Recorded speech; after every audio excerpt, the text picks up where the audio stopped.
Hey model friends, in this video I'm building Revell's 1/32 scale Mosquito. Once again I forgot to film the box opening, but this is the kit and boxing that I used. My plan was to build this as a gift from my dad last Christmas. The Mosquito is one of his favorite aircraft, and he likes to hang models from the ceiling in my old bedroom of their house. Since this plane would be hung in flight, and I didn't start on this project until a few weeks before the holiday, I decided to keep the build simple. Unfortunately though, I ended up ruining the model at the end, so if you're looking for a comprehensive, highly detailed build of this kit, this probably isn't the video for you. But if you want to see what I did and get a laugh at my misfortune, then stick around.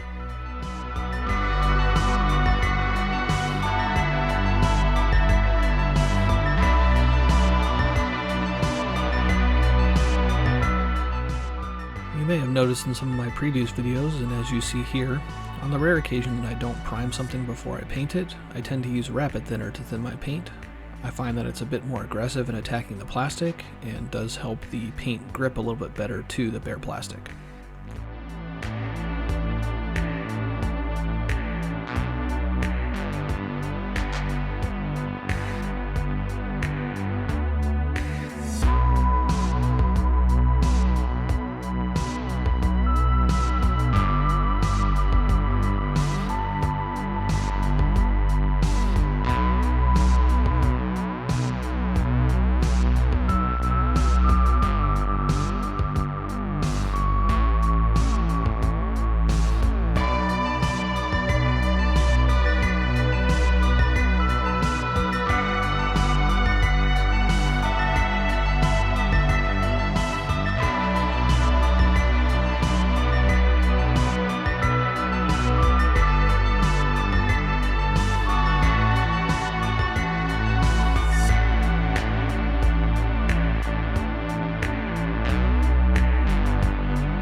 Being an in-flight model, I figured I should at least install the crew. I know nothing about painting figures, so these guys ended up looking pretty bland, but I did decide to name them Wallace and Gromit.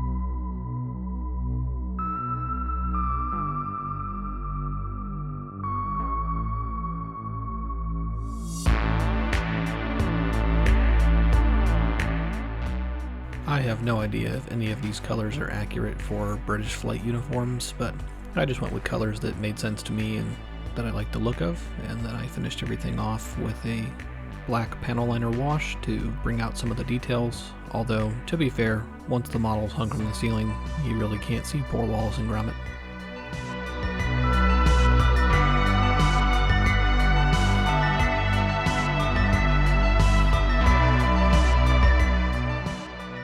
I did use some gray to dry brush the raised detail on the instrument panel here. I don't really know why, because after I installed the cockpit, you can't see this anyway.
never seen a tail wheel like this before. I'm guessing in hindsight that it's probably not a steel center with rubber tires on either side. I probably should have looked at references to figure out how this was supposed to look, but guess what? I didn't.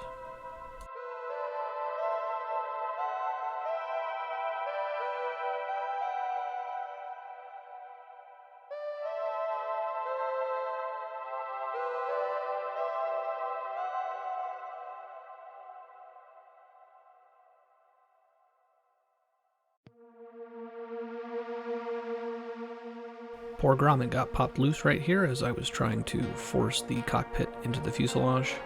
The fitment of everything inside the fuselage is quite tricky, so if you build this kit, be prepared to do a lot of finagling to try to get everything to seat in there properly and close up the gaps of the fuselage. But luckily I was able to go back and get grommet reinstalled, no problem.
Concerned from the beginning with a kit of this size that the wing fitment was probably going to have huge gaps, but surprisingly they actually fit pretty decently. They could definitely use to be cleaned up if you are looking to build this model for a contest or a showpiece, for example, but for my purposes they actually fit quite well and I didn't feel the need to go back and do any filling.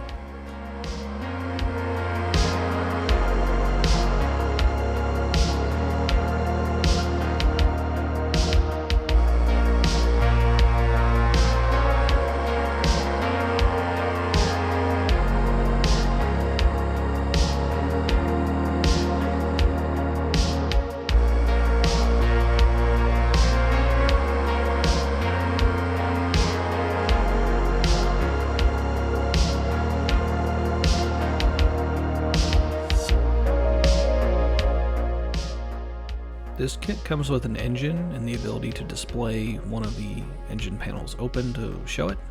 I figured on an in-flight model that'd probably be a little bit weird, so I didn't build the engine and I just installed this panel. I think some of my parts got bent in the box after storage for 30 years, so I had to go slowly, tape it, and then just move little section by section, gluing it all together to make sure that everything closed up properly.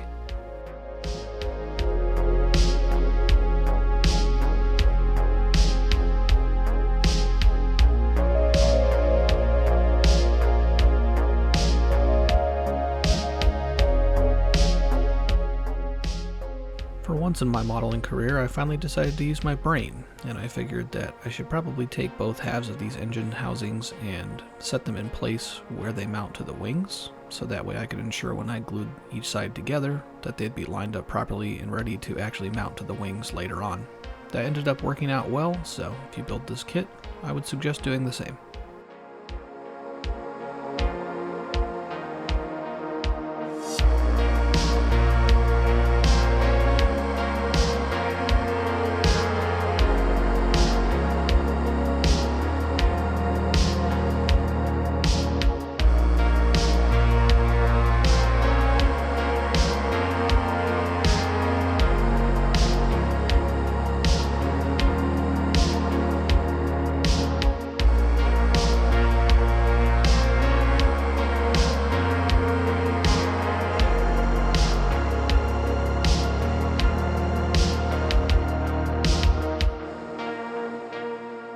After completing all of the airframe assembly, I did go and sand the aircraft down on all the seams and tried to fix some of the gaps, but I have no idea what happened to all that footage. I'm usually a little bit OCD about my file storage and organization, and I can't find it anywhere, so I must have accidentally deleted it or something. I know how much you were looking forward to watching me sand stuff. It's by far the most exciting part of the build, so I apologize I don't have that this time, but rest assured that I did at least make an effort.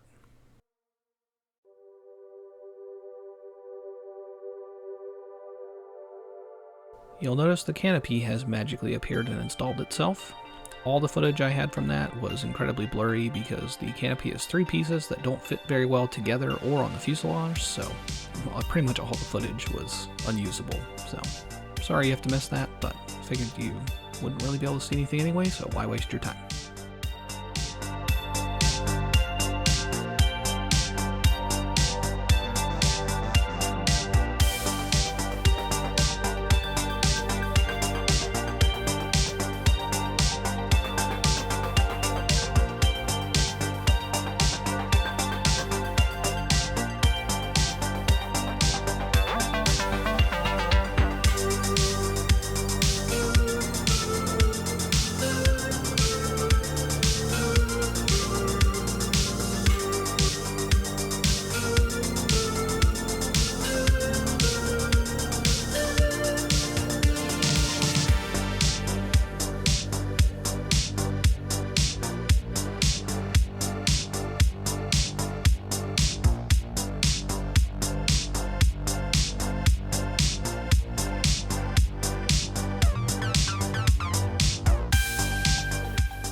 I decided to do the scheme on the box, which is a night bomber scheme for this Mosquito.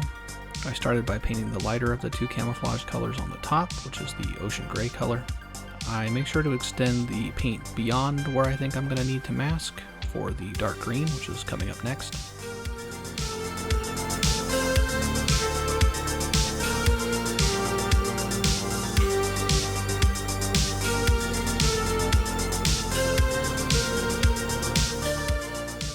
To cut the wavy edges for the camouflage, I use a tool that I don't actually know what it's called, but imagine a hobby knife that has a swivel head on it where the blade is, and so as I drag that along I can kind of manipulate it back and forth to get relatively smooth curvature, and I just cut that lengthwise along Tamiya tape and then place it on the model. It works out pretty well.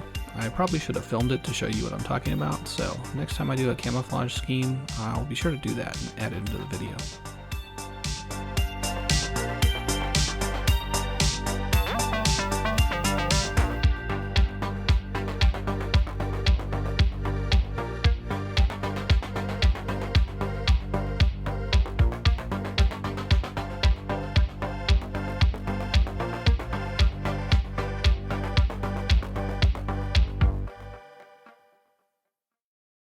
I inspected the decal sheet prior to using them, and there were no cracks or anything, so I was hopeful they would work, but every time I put the decals in water, all this stuff would flake off the back of the decals. I'm assuming that's the glue, because the decals were incredibly difficult to get to stay in place. They kept wanting to slide around even after I hit them with a lot of setting solution, so I'm not really sure what was going on there, but considering the decals were over 30 years old, I'm not surprised that some funky stuff happened.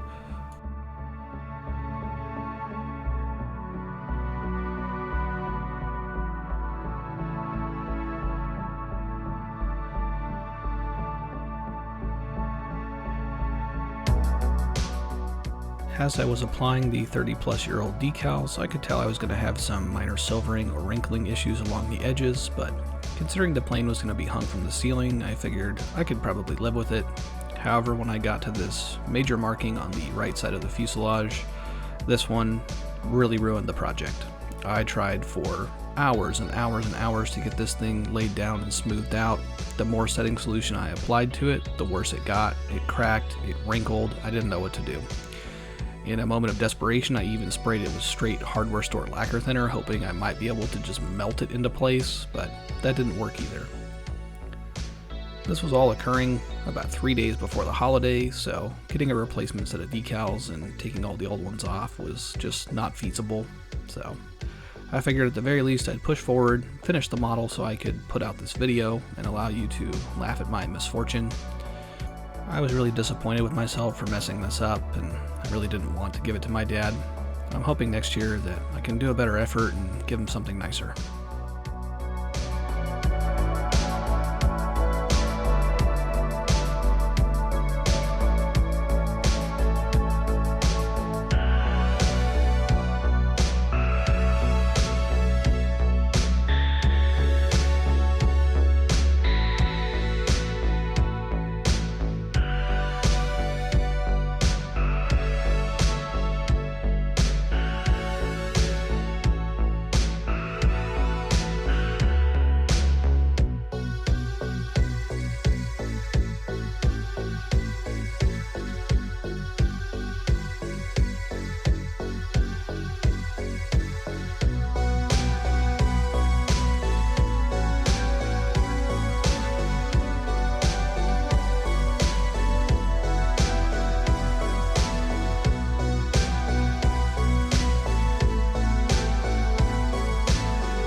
Well, as we approach the end of this build in the video, I just want to say thank you so much for watching if you've stuck around to this point.